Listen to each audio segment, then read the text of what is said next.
अब तक आपने देखा कि पप्पू भैया का पेन का चेन खुला हो जाने की वजह से पूरी कटियाड़ी की लड़कियां देख रही थी, हंस रही थी। देख के बड़ा मज़ा आ रहा था। फिर पप्पू भैया ने सोचा कि चलो 4 दिन की चांदनी है, फिर काली रात है, घर चलते हैं वोट देने के लिए। पर फिर SIR आया, फर्स्ट SIR, जिसमें इसका नाम कट गया। फिर इसी उम्मीद में कि सप्लीमेंट्री लिस्ट में नाम आ जाएगा, पप्पू भैया ने काट दिया टिकट, पर सरकार ने उसका नाम ही काट दिया। पर फिर भी सोचा कि चलो घर चलेंगे, दोस्त लोग आएंगे, मज़े करेंगे, घूमने जाएंगे, फिरने जाएंगे, फुचका खाने जाएंगे, बकचोदी करेंगे। इसी उम्मीद में टिकट को कैंसिल नहीं किया। अब तक की ये कहानी थी, और ये कहानी उस दिन की है जिस दिन निकलने वाले हैं ट्रेन पकड़ने के लिए, डे बिफोर डिपार्चर।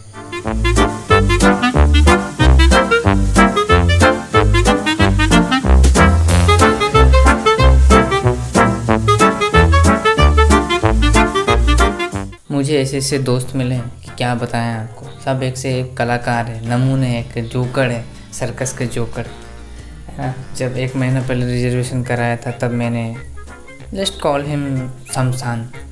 मेरा दोस्त एक है जिसका नाम शमशान, फिक्शनल नाम। उसको बताया था कि यार रिजर्वेशन करा रहे हैं, तुम्हें टिकट कराना है, गांव जाना है, इलेक्शन है ना, जाना नहीं है। उसने कहा कि नहीं नहीं, मैं उससे पहले चला जाऊंगा। ऐसे करते करते 1 महीना हो चुका था। अब जब हमारा जाने का डेट नज़दीक आ चुका था और 2 दिन बचा था, तो अभी उन्हें चुल मची है घर जाने की। अब क्या कर सकते हैं, एक ही ऑप्शन है, तत्काल। काउंटर से तो नहीं हो पाएगा।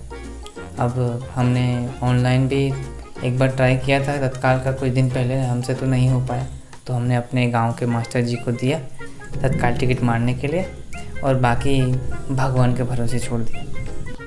अभी तक हमारा टिकट 34 से 25 हो चुका था।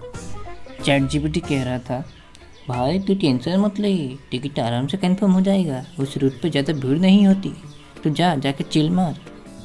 अबे चिल कैसे मार सकते हैं? 3-4 दिन से हमें ठंड लग चुका था, सर्दी हो रहा था, नाक बह रहा था, नाक से हमारा गंगा जमुना बह रहा था, है ना। और सर्दी जब होता है एक चीज़ बहुत अच्छा होता है, गला बहुत अच्छा हो जाता है। अरिजीत सिंह के गाने फिट बैठते हैं गले पे।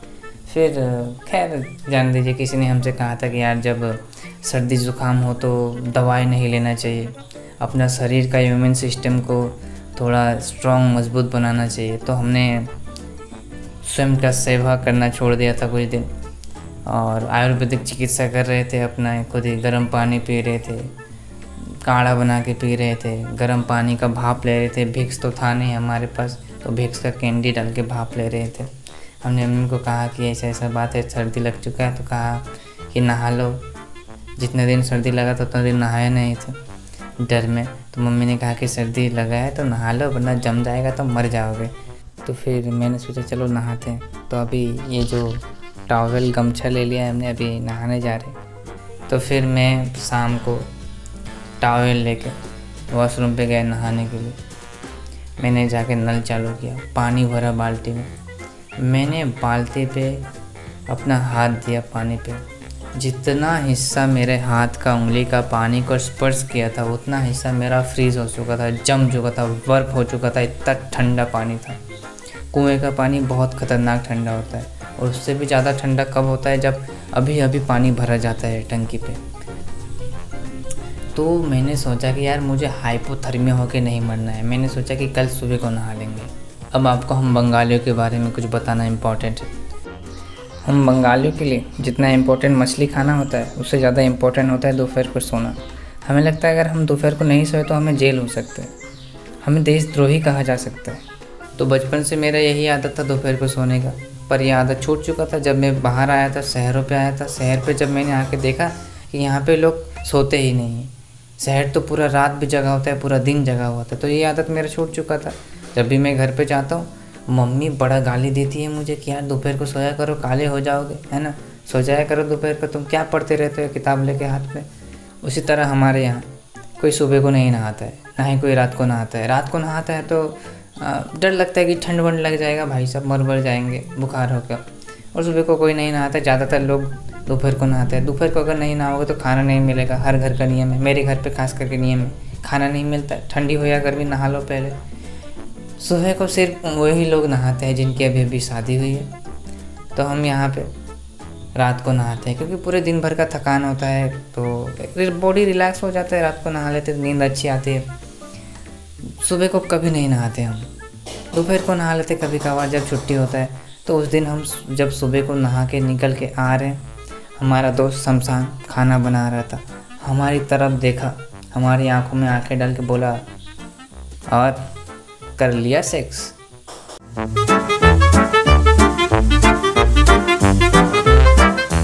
सुबह के 11 बज रहे हैं, हमारा टिकट वेटिंग लिस्ट 15 हो चुका है, मन में लड्डू फूट रहे हैं। पर एक बैड न्यूज़ है, रमज़ान का टिकट नहीं हुआ, बेचारा का चेहरा लटक चुका है। मैंने कहा टेंशन की कोई बात नहीं है, हमारा टिकट कंफर्म होने वाला है ना करीब करीब, तो तुम काउंटर वेटिंग मारो और हमारे साथ चढ़ जाओ ऐसी 3 टायर इकोनॉमी में।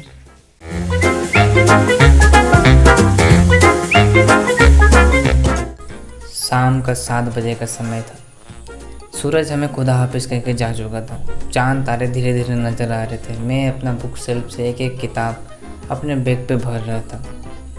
फिर मुझे भाई इंसानी मन है, इंसानी दिल है कि मानता नहीं। मैंने सोचा कि यार फिर से एक बार पीएनआर चेक करते हैं, देखते हैं क्या होता है। तो मैंने डेटा ऑन किया, IRCTC का ऐप ओपन किया, घूमता जा रहा है, खुल नहीं रहा है। 1 साल बाद ओपन हुआ, मैंने लॉगिन पे क्लिक किया, कैप्चा भरा क्योंकि फिंगरप्रिंट से लॉगिन नहीं हो रहा था, शायद मेरे उंगली पे मेहंदी लगा था।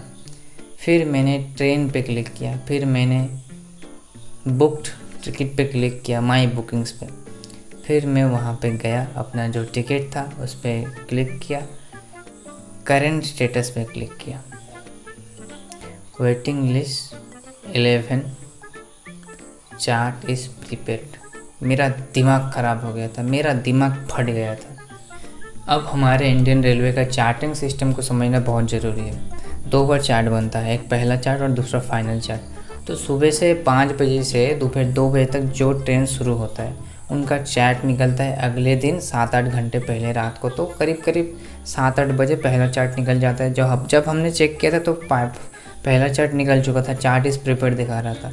पर एक आशा, एक उम्मीद थी मन में कि फाइनल चार्ट में शायद हो जाए। फाइनल चार्ट आधा घंटा पहले निकलता है ट्रेन का शुरू होने से पहले। तो हमारा ट्रेन का डिपार्चर टाइम 7:45 था एर्नाकुलम जंक्शन से। तो पालाकाड जंक्शन पे जब तक हम पहुंचेंगे 6:30 बजे तक करीब उतना तक फाइनल चार्ट आ जाएगा। तो एक उम्मीद मन में था कि शायद फाइनल चार्ट में कंफर्म हो जाए। चैट जीपीटी को हमने पूछा तो चैट जीपीटी कहा, हाँ भाई हो जाएगा, टेंशन काहे को लेने का, तुम जाओ बिंदास निकलो घर से।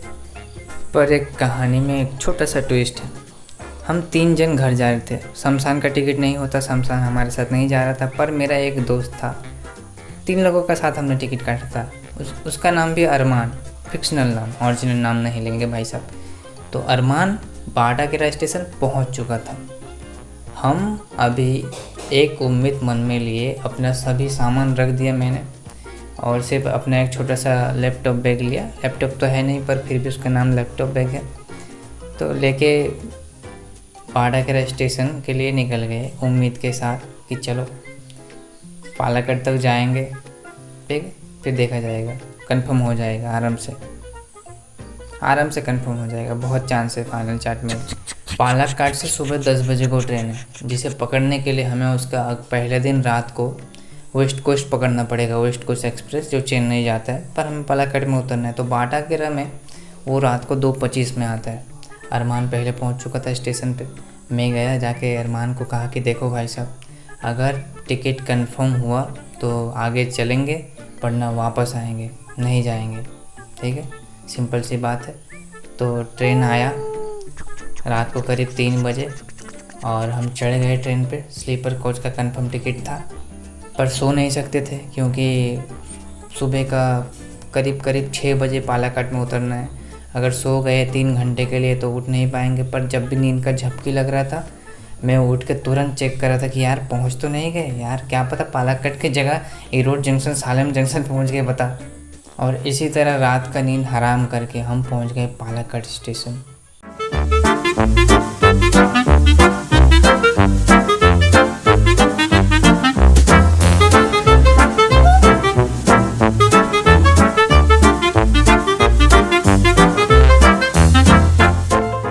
देखिए, जैसे हर इमरजेंसी सिचुएशन पे मानव आगे आ जाता है, उसी तरह हर इमरजेंसी सिचुएशन पे मुझे सुसु आता है, पता नहीं क्यों। तो मैं जैसे ही ट्रेन पे उतरा, ट्रेन से मुझे लगा बहुत तेज़ सुसु।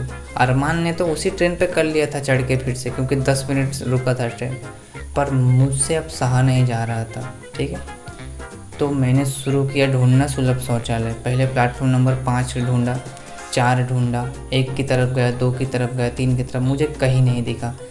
एक मालगाड़ी खड़ा था प्लेटफॉर्म नंबर 4 पे, ठीक है, कहीं नहीं मिला। मुझे इतना गुस्सा आया कि यार इतना बड़ा स्टेशन बना दिया पर एक शौचालय नहीं बनाया। बताओ, इंसान इतना बड़ा स्टेशन पे आता है, एक शांति से सुसु नहीं कर पाता है। फिर मैंने अरमान को लिया, बाहर गया और सुसु किया, बहुत मज़ा आया। अब अरमान ने कहा मज़ा ले लिया हो तो टिकट भी चेक कर लो, है ना, देख लो कंफर्म हुआ कि नहीं। तो मैंने पीनर चेक किया, खोला ऐप, पहले मैंने देखा फाइनल चार्ज इज़ प्रीपेड, उसके बाद लिखा था नॉट कन्फर्म, वही वेटिंग लिस्ट 11 होकर रह चुका था। तो इसलिए डिसाइड किया घर नहीं जा रहे हैं, वापस back to the Badakera Kuttiadi. Ladies and gentleman, boys and girls, ख़वातीन हजरात, आपका क्या लगता है पप्पू भैया घर जाएंगे कि पालाकस्ट स्टेशन से वापस चले जाएंगे? अगर आपको जानना है तो जानने के लिए देखिए अगला पार्ट। अस्सलाम वालेकुम। वालेकुम सलाम।